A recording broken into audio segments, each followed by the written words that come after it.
nosso assunto que a gente preparou para nós estudarmos hoje é um assunto que ficou para trás. Ele era um assunto de dezembro, e aí, como a gente teve um recesso, era inclusive um assunto que o Antônio Vital iria falar, mas acabou não falando, então nós trouxemos ele hoje para a gente estudar, que é o espírito na infância corpórea.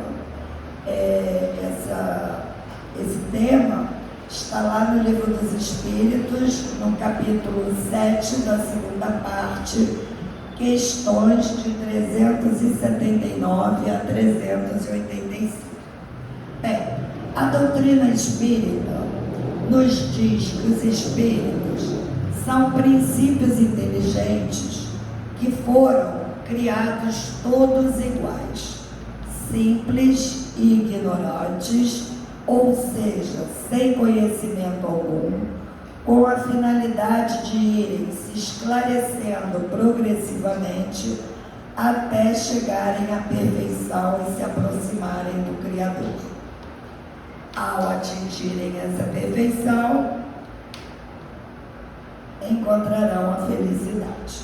Isso está lá na questão 115 do Livro dos Espíritos. A pergunta que nós podemos fazer com relação a isso, a essa informação do Livro dos Espíritos, é a seguinte: se os espíritos foram criados simples e ignorantes, como diz aqui na questão 115, com a finalidade de irem se esclarecendo progressivamente, a gente pergunta, como se dá esse aprimoramento? Tem que desligar esse ventilador. Como se dá esse aprimoramento progressivo?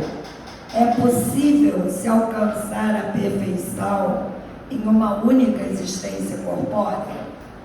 Veja, vamos ver lá. A 115 dizia que todo mundo foi criado simples e ignorante, que foi com a finalidade de se instruir progressivamente até chegar à perfeição, quando se aproximaria do Criador.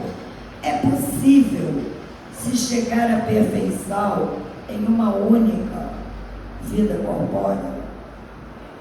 Você nascer sem nada saber e quando morrer está próximo do Criador, que o Criador tem de conhecimento? Não. Óbvio que não, né? E foi isto que Kardec perguntou aos espíritos. Ele perguntou isso na questão 166. Kardec pergunta: a alma que não atingiu a perfeição durante a vida corpórea, como acaba de depurar-se? E os espíritos responderam: submetendo-se a uma nova existência. Então, a doutrina espírita nos diz que nós passamos por várias vezes em corpos materiais, quantas forem necessárias, até que a gente progressivamente vai evoluindo e até que a gente cumpra a nossa missão de progresso. Mas a pergunta é: por que eu devo acreditar que isso é verdadeiro? Que o espírito passa por diversas experiências corporais que vão lhe aprimorando o aprendizado, ao invés de acreditar que ele, quando nasce, é um espírito recém-criado, como um quadro em branco, que nada sabe e que vai, toda a aquisição de conhecimento, seja ele intelectual ou moral, se dará durante aquela vida. Por que eu vou acreditar que são muitas vidas e não só uma? A primeira resposta a gente já deu, que em uma vida é impossível você adquirir tanto conhecimento quanto o Criador, né? Em uma única existência. Mas também, além disso, há uma outra questão. Se a gente só tem uma vida, se a gente foi criado no momento do nascimento corpóreo, como explicar a criação de espíritos perfeitos e outros com doenças tão comprometedoras que nem lhe garantirão uma sobrevida de muito tempo. Ele está condenado ao não conhecimento. Como explicar espíritos que nascem com a inteligência dentro dos parâmetros da normalidade e outros com doenças mentais que interferem nesta intelectualidade? Está condenado, estaria condenado ao não desenvolvimento. Então, só isso, né, já seria motivo suficiente para a gente crer ou acreditar que a doutrina da reencarnação, ela é a única que nos explica todas as situações de nascimentos diferentes.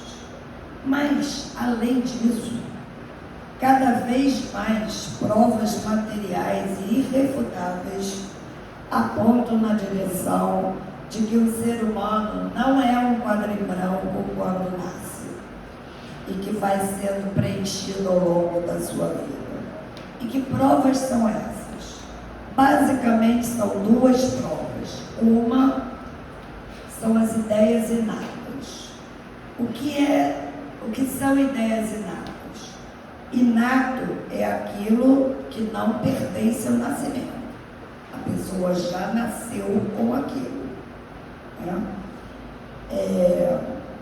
E há compreensões, ideias que os seres humanos apresentam, possuem, que não são compatíveis com o aprendizado sensorial. Porque o ser humano encarnado, ele só tem duas formas de aprendizado. Uma, através dos órgãos de sentido, ele vê, analisa o que está vendo, ele ouve, ele sente, ele sabe o que é o quente, o que é o frio, né? Os órgãos de sentido que levam essa informação do meio externo para o cérebro e do cérebro para o espírito, que vai decodificar e saber o que ali é perigo, não é? E a outra forma de aprendizado é através do aprendizado do outro, né? Quando a gente vai para a escola, o professor ensina aquilo que ele aprendeu, o outro já ensinou para ele, o outro já ensinou para ele. Só existem essas duas formas. Ou você lê num livro, que é uma informação de alguém, ou você aprende pelos sentidos. Mas, como explicar a ideia inata desde os mais primitivos povos da existência de um Criador? Que órgão dos sentidos viu Deus algum dia? Ou sentiu Deus algum dia? Isto é um sentimento interior. Isso é uma ideia inata. Você tem uma ideia vaga, você não sabe explicar, mas você sabe que aquilo existe. O conceito de infinito. Como um ser humano pode elaborar um conceito de infinito se toda a sua informação sensorial é finita? Como é que ele imaginou o infinito? Além disso, há crianças que nascem com certas habilidades incompatíveis com aquela idade. Eu sempre trago aqui, quando falo desse assunto, dois exemplos, porque esses dois exemplos são crianças e espíritos que ainda estão encarnados. Então é só ir lá no Google que você vai ver o que essas crianças ainda hoje fazem. Uma dessas crianças chama-se Aelita André. É uma australiana que nasceu em 2007. Então, ela está com 16 anos, por aí, né? Ela nasceu em Melbourne, na Austrália, e ela pinta quadros desde os 9 meses de idade.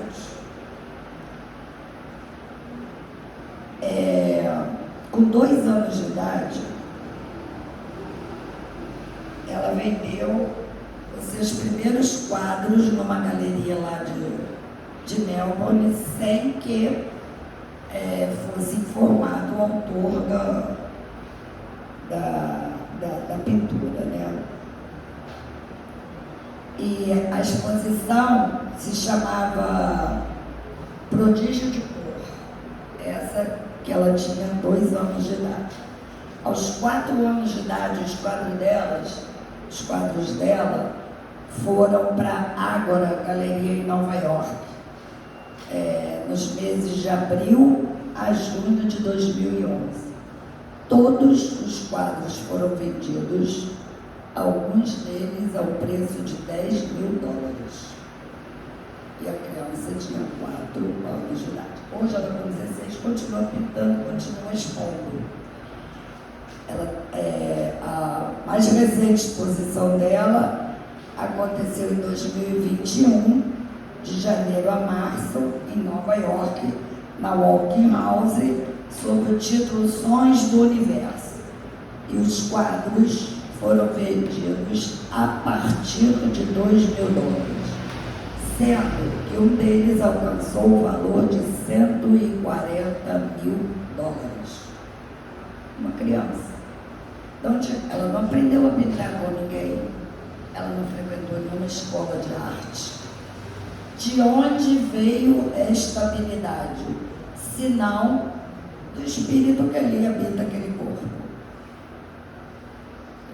Um outro caso que eu gosto de citar, porque o espírito também ainda está encarnado, é um caso dos Estados Unidos, de um menino chamado Taylor Wilson, que nasceu em 1994, então ele está com 20 e poucos anos, né? Ele nasceu no estado de Arkansas e ele é o físico nuclear mais novo de toda a história da humanidade. O pai era um funcionário da Coca-Cola e a mãe professora de yoga. Então ele não teve nenhuma formação dos pais ou de alguém que o tivesse influenciado para aquilo. Aos 17 anos, ele foi considerado uma das maiores esperanças na física nuclear dos Estados Unidos da América e do mundo, porque nessa época ele conseguiu construir na garagem da casa dele um equipamento antibombas mais barato do que todos os já produzidos, com uma tecnologia dele.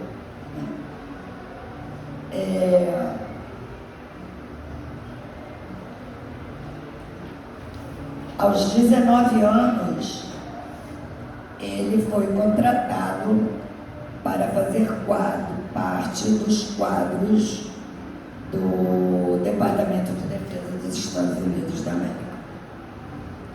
E lá trabalha até hoje. Em fevereiro de 2014, ele foi recebido pelo presidente Barack Obama lá, onde foi homenageado pelos préstimos ao país. E é só ir lá dar o Google, que como ele continua vivo, ele continua a produzir. De onde veio isso?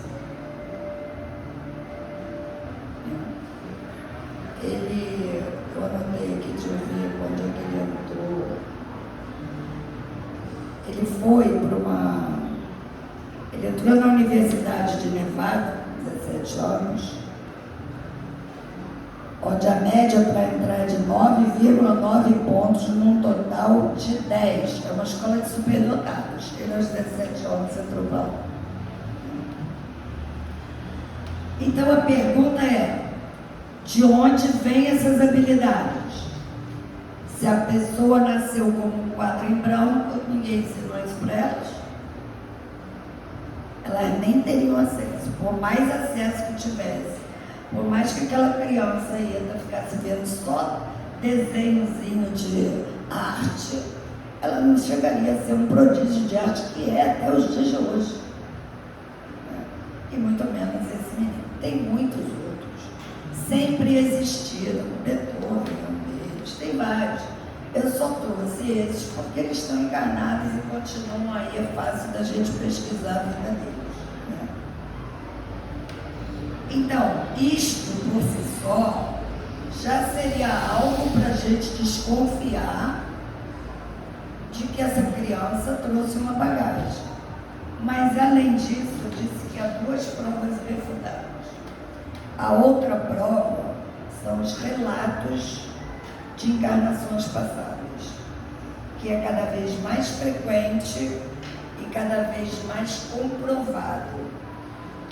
Existe um pesquisador americano, Ian Stevenson, é um médico, diretor do departamento de psiquiatria da Universidade de Virgínia. Ele escreveu um livro, tem traduzido em português, tem um livro com umas 400 folhas, onde ele relata alguns casos de reencarnação que foram pesquisadas e comprovadas. Pessoas que reencarnam e dizem que elas não são aquelas pessoas, que elas moravam em tal lugar, citou o nome do parente, né? E o pesquisador foi atrás e confirmou, porque ainda existiam pessoas vivas. E no livro tem, inclusive, se eu não me engano, os 2 ou 3 casos do Brasil.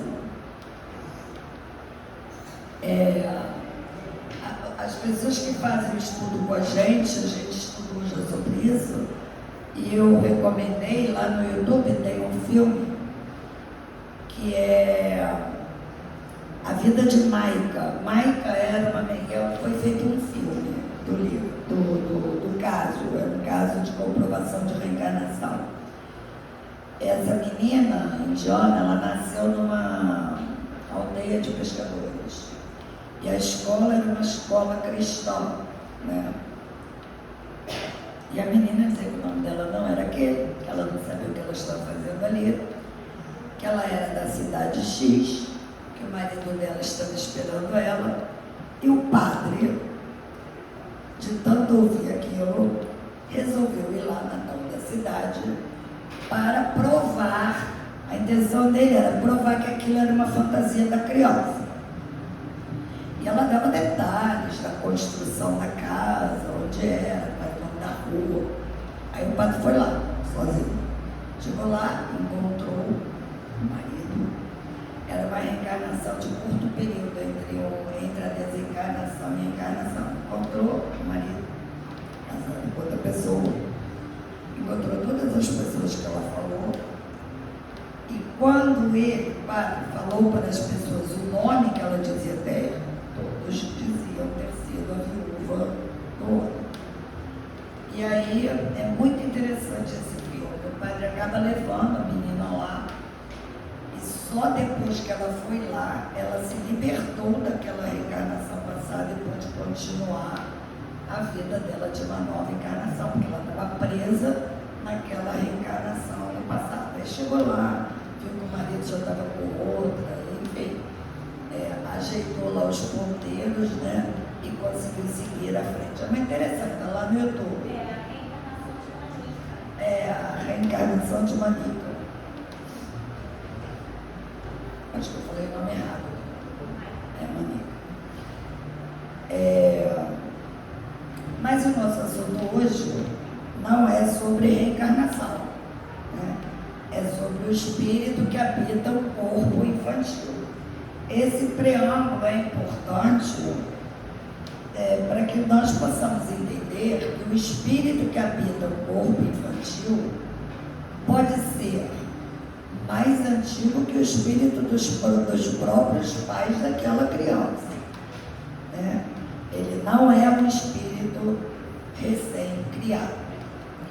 E aí, se a gente for bem ficar querendo sabe aquelas crianças que ficam, mas por quê? Mas por quê? A pergunta que viria a seguinte que nós poderíamos ter feito: se o espírito que habita o corpo infantil pode ser um espírito antigo, por que na prática o que nós observamos nas crianças é que elas aparentam ser alguém que não possui nenhuma experiência, nenhum conhecimento, inclusive capazes de fazerem coisas tão pueris que colocam suas vidas em riscos. Fora esses gênios que já se mostram o que são e para que vieram, obviamente que são espíritos que vieram com uma proposta de ter uma missão da humanidade, não é nenhuma missão pessoal, essa missão desses espíritos que eu citei é uma missão para a humanidade. Mas fora isso, a maioria das crianças são bobinhas. Elas, né? Como é que pode, então? O que aconteceu com a inteligência daquele espírito?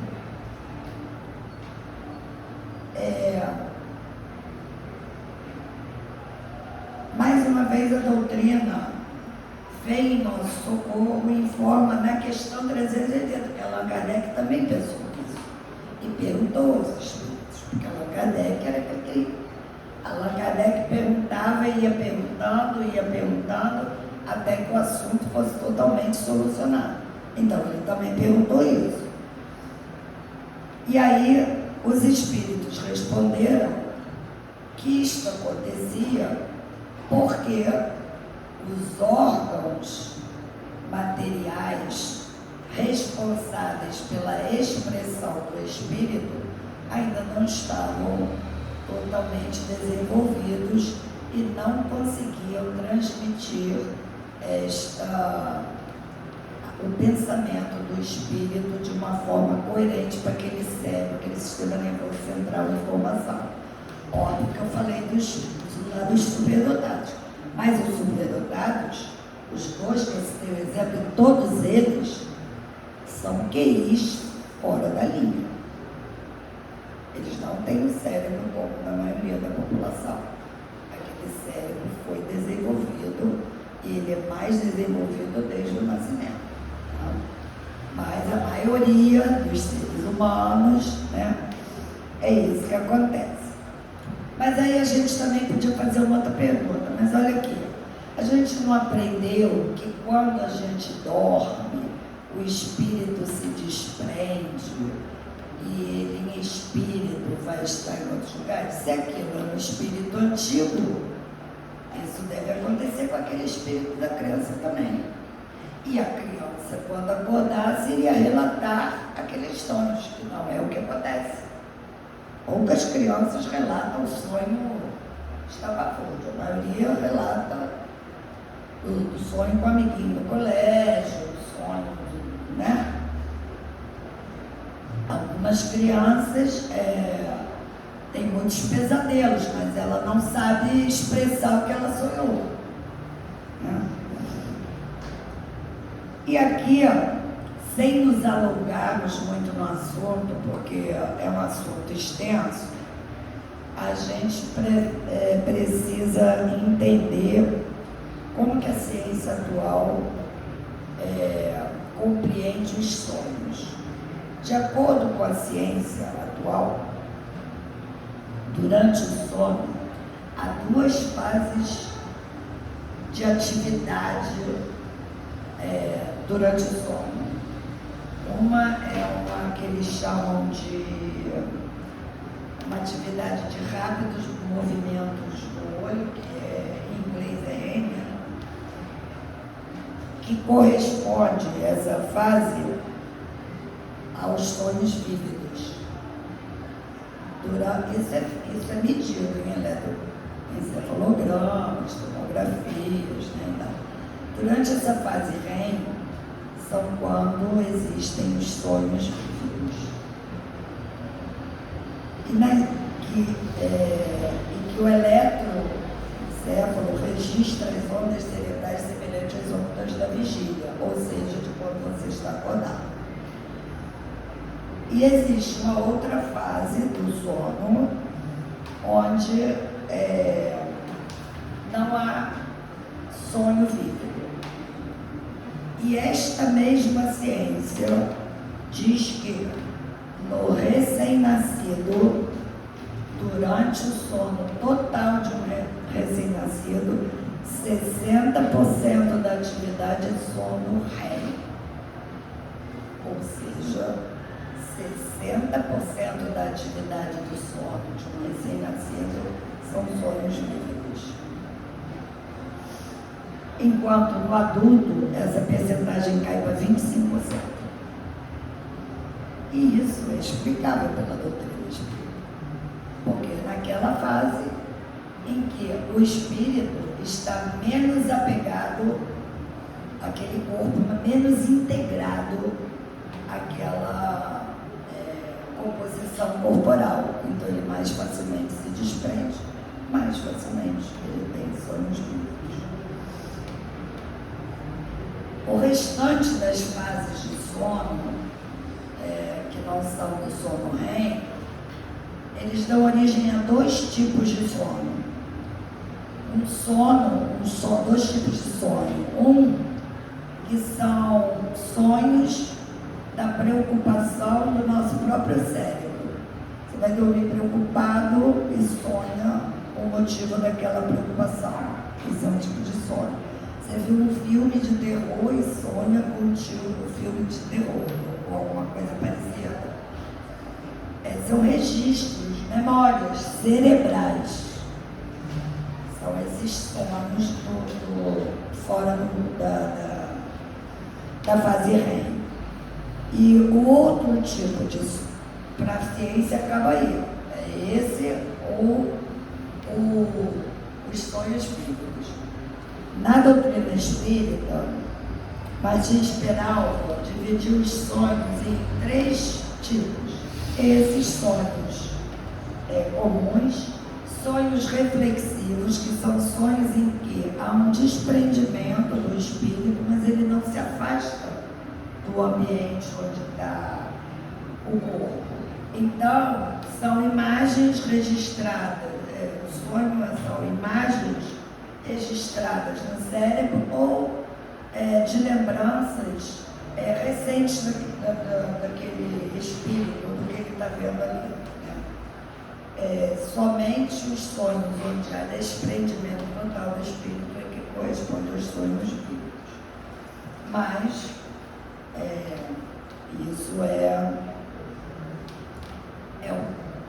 o que a gente sabe da ciência. Então, a criança, de fato, ela não consegue verbalizar. Quando ela acorda, aquele cérebrozinho, ele não consegue concatenar, uma maioria das vezes nem se lembra, como muitos de nós diz que não sonha e nem se lembra do sonho, mas sou eu. E aí Kardec faz a outra pergunta que eu também faria, porque fiquei curiosa. Qual é para o espírito a necessidade de passar pela infância? Por que já não nasce adulto? Em alguns mundos é assim que é, mas aqui E ele fez isso, essas perguntas, nas questões 383 a 385. E os espíritos responderam o seguinte: é durante essa fase, que o espírito é mais acessível às impressões que recebe e que podem ajudar no seu adiantamento. Então, nos lembremos que vivemos num mundo de expiação e provas.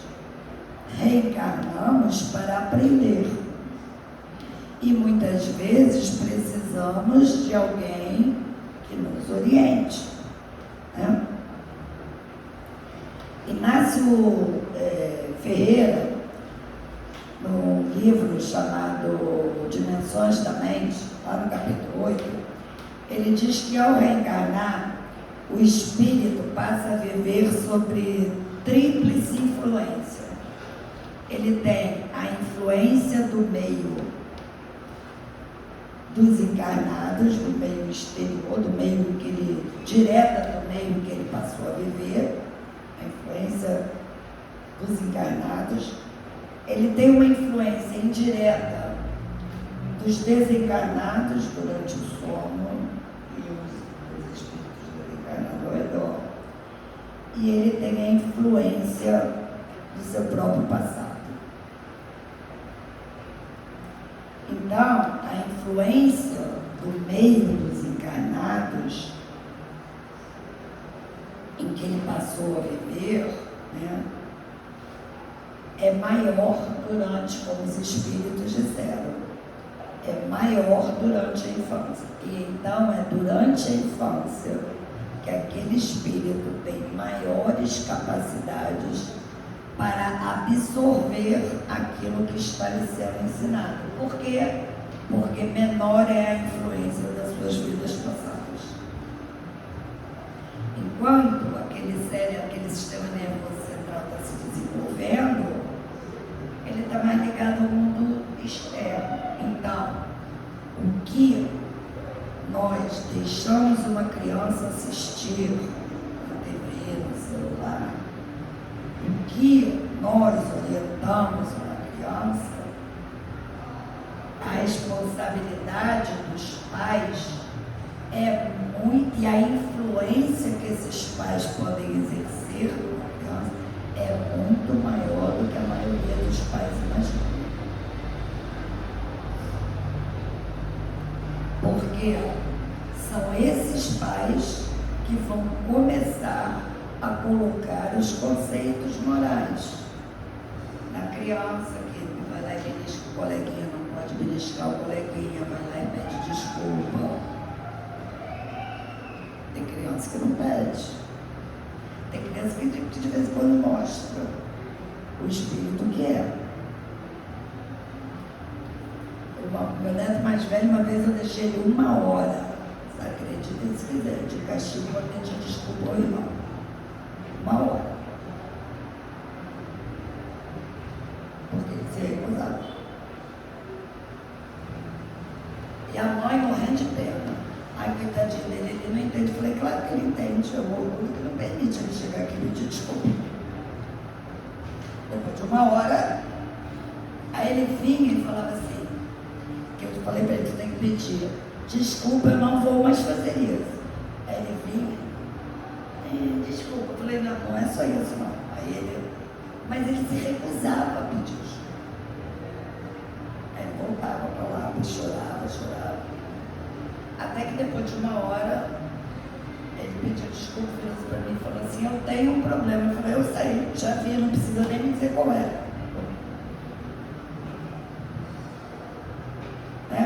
Mas então, isso é maldade? Não, isso é educação. Aquele espírito precisa daquilo, mas não é assim uma vez que ele vai aprender. É um espírito visivelmente orgulhoso, no mínimo, para não dizer outra coisa, visivelmente orgulhoso. E por aí, a gente às vezes percebe outras tendências. Minha filha, que hoje está com 42 anos, no mês que vem, minha filha nasceu achando que ela era uma princesa. Ela não falava com qualquer pessoa. Eu moro até hoje perto da praia, ela dizia que aquilo tudo eram aleijados. Assim, uma criança de 3, 4 anos. Era assim, parecia, ela tinha uma babá que você olhava assim, parecia século XIX. Ela ia andando na frente, dando ordem para a babá. Era uma coisa assim que eu ficava horrorizada. E nem eu e nem o pai dela éramos assim. Gente, mas era uma coisa impressionante. Ela descia na rua assim, com a cara assim, rosto para cima, igual princesa. E a gente não conseguia fazer ela acabar com aquilo, né? E ela nadava, gostava de natação. Na PAI tinha natação. Eu fui lá, conversei com o professor para ver se podia botar minha filha lá. Meio dos 80% era síndrome de Down. Ela foi para lá, gente, ela ficou revoltada, porque ela dizia que ela não era igual aquelas pessoas. Ela tinha 6 anos, que ela não era igual aquelas pessoas. Eu falei, ou é isso ou é nada. Ela só saiu da natação da PAI no dia que ela convidou uma criança de síndrome de Down para o aniversário dela. Hoje, ela é uma criatura que, se vocês encontrarem, vocês vão dizer que eu estou falando, é mentira isso que eu estou falando. Mas ela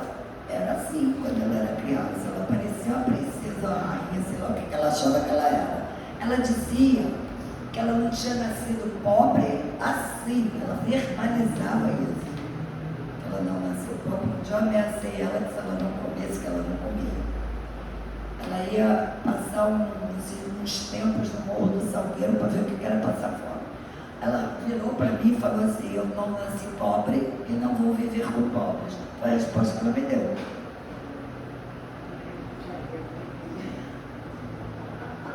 Aí eu falei assim: mas é para agora, que eu vou descer. Tinha um barzinho perto de casa, que a moça era do Salgueiro. Aí ela ficou com medo de comer, porque eles, lá meus filhos sabem que eu não ameaço não. Se eu ameaçar eu compro. Então ela ficou com medo.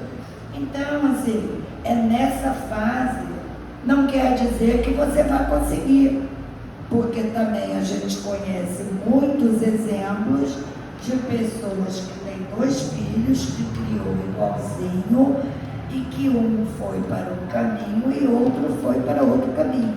O que importa é que você fez a sua parte. Tem uma parte que é sua, mas tem uma parte que é do Espírito. Ele só vai assimilar se ele puder. E antigamente, um ser humano encarnado se tornava adulto por volta dos 21 anos. Hoje em dia, pelo acesso de informação que as crianças têm desde cedo, com 16 anos já é um adulto. O meu neto de 3 anos mexe no celular melhor do que eu, não consigo nem fazer o que ele faz ali. Deixa. E passa as páginas. Quem ensinou aquela criança isso? Então, é muito acesso à informação que no passado não existia. No passado mal tinha telefone. Na minha época, TV tinha horário para funcionar. A transmissão era tinha de tarde lá um desenho mudo e depois ela só funcionava depois das 9 horas da noite. Não tinha nada disso. Não existia esse acesso informacional que hoje tem.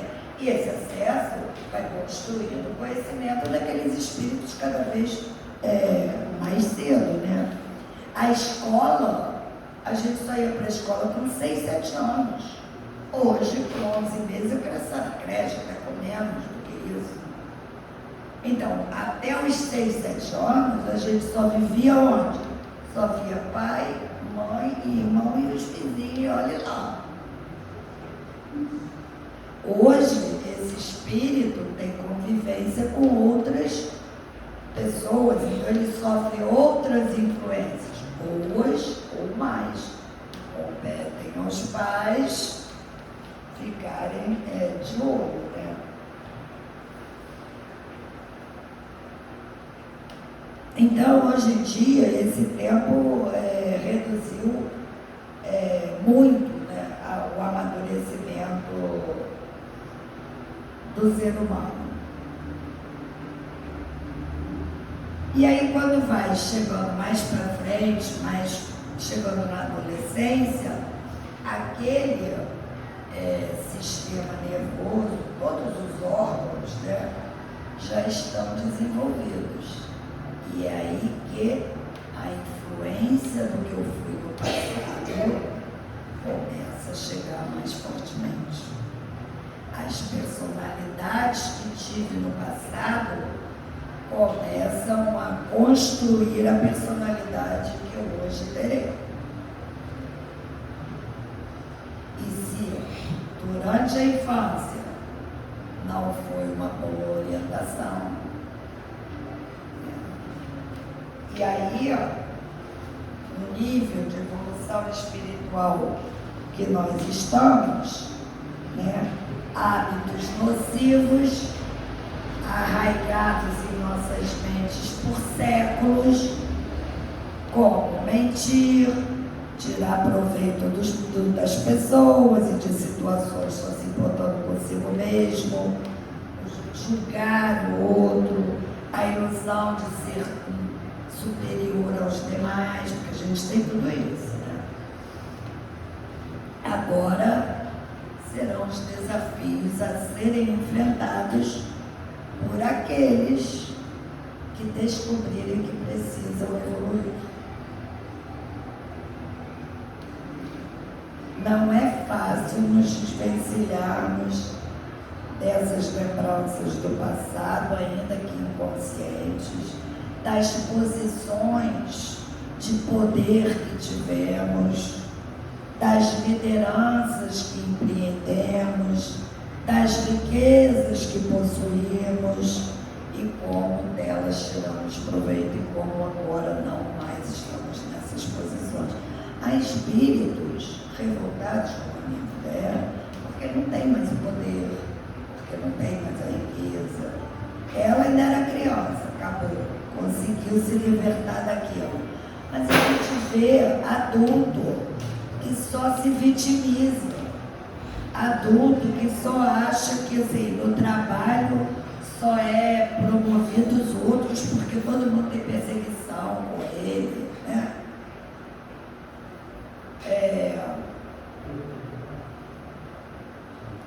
Então, se na nossa infância a gente não teve quem tentasse enfraquecer esses maus hábitos, agora a dificuldade será muito maior. Então, para concluir, a questão 385 do Livro dos Espíritos, os Espíritos dizem o seguinte, que eu gostaria de deixar para a reflexão de todos.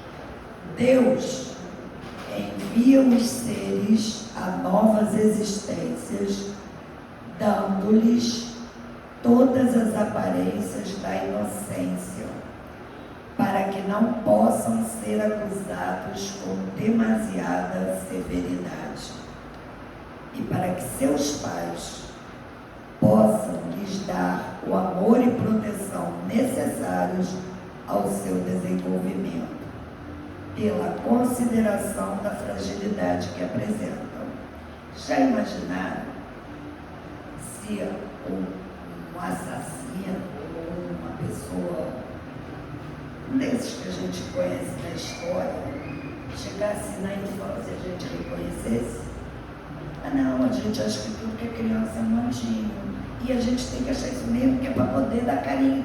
Porque aquele espírito é um espírito, às vezes, odioso, cheio de más tendências. E aí, quando ele vai recebendo amor, ele começa, tem uma chance de aprender a dar o amor. Então, os espíritos concluem nessa questão o seguinte: esse é o dever que Deus confiou aos pais, missão sagrada pela qual terão de responder. É isso. Muito obrigada, espero que tenha esclarecido as questões.